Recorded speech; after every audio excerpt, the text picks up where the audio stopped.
Tungod sa kadukirok sa akong bana, giputla na ako siya kinatawo, giadobo o gipatuktok sa among binuhing pato. Mayong adlaw kanimo DJ Sam ug sa imuha mga followers. Itago na lang ko sa pangalang Belen. 43 anyos na ko DJ Sam ug duna ko'y 7 ka mga anak. Ang tinuod ana, di jud na sila gikan sa kuatanan. 2 lang intawon ang akong gilugwa ana, samtang ang 5 gikan sa nagkalain-laing babay sa akong bana nga si Henry. 51 anyos na si Henry. Tiguang na no, apan wa gihapoy buot. DJ Sam, sa kuan ang gikaingon, grabe kadukirok ang akong bana. Bisan kinsang babay, ginapatulan na niya. Wa na siya'y pakialam, bisan naghibat ng hitsura, basta kay naay bangag, halabira ka da. Diyang uyab pa mi, wa jud na ako na madiskubre iyang batasan DJ Sam. Wa gid ko makaibaw ang iyang mga kabuang. Maayo kaayo mo tago og sikreto ang akong bana nga si Henry. Wa ako masayod nga ako adi ang maid of honor sa kasal, iya hada ang gibirahan sa CR. To be honest, DJ Sam, wa gyud hitsura tong bayhana. Adlaw pa mismo ha sa among kasal. Humani sa among reception na DJ Sam, bantog rang nawa og kalit ang akong bana. Pati ang bigaon sab na akong aig-agaw ning patulsab nga kaybaw man pud siya nga minyo na si Henry. Una pa siyang nabuntis ako a DJ Sam ha. Og wa siya giswerte. Namatay pagpanganak maong wa na ko'y laing choice kundi pasayloon na lang siya ug dawaton ang ilahang anak ni Henry. Pipila ka buwan ang milabay ng anak ko DJ Sam sa akong panganay nga ako agyod. After 1 year na ay nagbilin og bata sa among pultahan. Kambal pagyod DJ Sam. Duna pay note nga wa daw siya ikabuhi, maong ibili na lang daw niya kang Henry. Kinsa amahan sa kambal. Pirting ludlod ni Henry ato nga time DJ Sam nga dawaton daw nako sila kay di na daw magsamok ang inahan kay naa na po daw bag-ong uyab. Siguro ato nga time naa pa sa mga 2 months old ang bata. Naglibog yun ko DJ Sam kung unsa nga klase nga tao si Henry. Bisan unsaon ako siya badya, kulata, bagno sa simento, di gid siya makaton. Dawaton na niya ang mga kulata nako DJ Sam. Nagsaad siya nga magbag-o na lagi daw siya. Last na daw ang kambal. Tuod man in love gid kaayo ko. Nituo po din taon ko sa kong bana. Gidawat na ako sila. Gituri nga akong mga anak. Milabay ang usa ka tuig DJ Sam nagbuntis na pod ko og laing isa pa. DJ Sam maayo ang pangwarta ni Henry. Naaman mi negosyo nga ukay-ukay. Kusog pod. Ug ako virtual assistant ug medyo arang-arang pod ang kita. Mga foreigner ang akong amo DJ Sam. Usa ka gabi ini ana, abi kog malinaw na ang among pamuyo. Ni pauli si Henry sa amo ang adunay bit-bit nga puya. Usa ka batang babay DJ Sam. Naghilak si Henry perting pangayog pasaylo nako og nakiusap nga last na gyud daw. Nasab.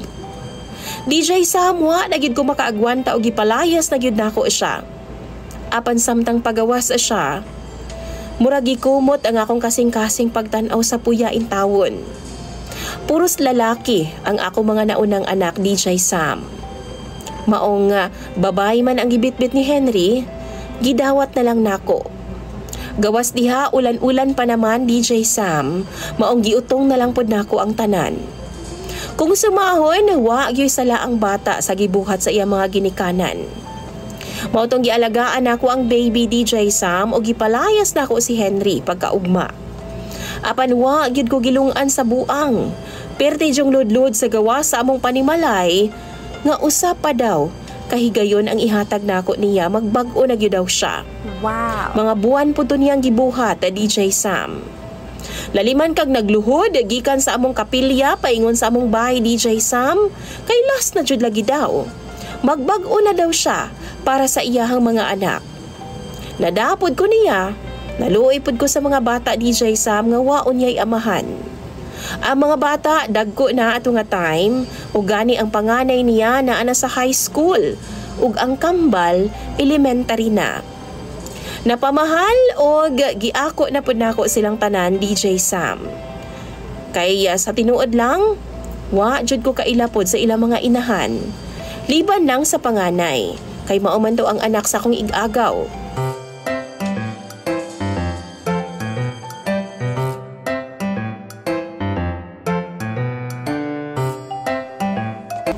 Sukad ni adto nagmalinawan ang among kinabuhi og nalipay kaayo ko.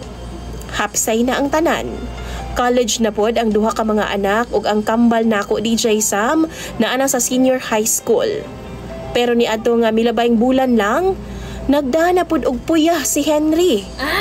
Iyahang anak na po DJ Sam sa laing babay. Ni aksyon na gid kog layas apan naluoy ko kay naghilak intawon ang mga anak.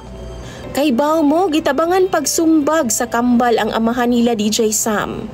Kay napungot na pod. May nalang gani no kay huyang ang panganay niya kay bayot man. Kay kung di pa, mapornada yun si Henry. Kay nasuko naman ang iyang mga anak tungod sa iyang kadukirok. Bisan unsaon akong palayas, di mambod mo layas. Di ko pwedeng mulakaw DJ Sam og dayon. Kay luoy kaayo ang akong mga anak. Mag-unsa na lang sila nga buang-buang baya ang ilang papa. Tungod sa kalagot na lang nako DJ Sam, dihang natug si Henry og hubog. Gibaid bitaw nako ang kutsilyo o giputol nako ang iyang kinataw.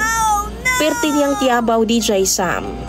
Gipadaan ako siya sa iyang mga anak sa hospital samtang ako nagpabilin sabay. Giadobo nako iyang kinataw ug akong gipakaon sa mga pato nga gutom sa among nataran. Gitadtad nako DJ Sam, gipino-pino aron malingaw ang mga pato ug tuktok. Wa naman gyud kabutangan sa kong kalagot ug kahiubos. Kalagot ug kakapoy sa sitwasyon nga dala ni Henry. Puslan man.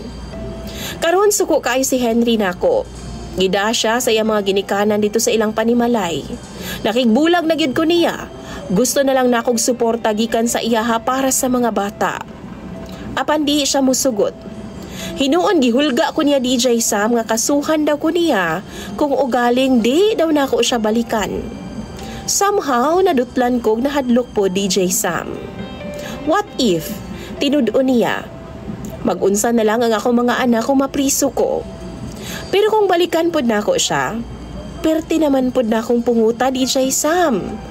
Basin maapil pa nako ga sunny side up ang iyang itlog. Basin maihaw nako siya gwa sa oras.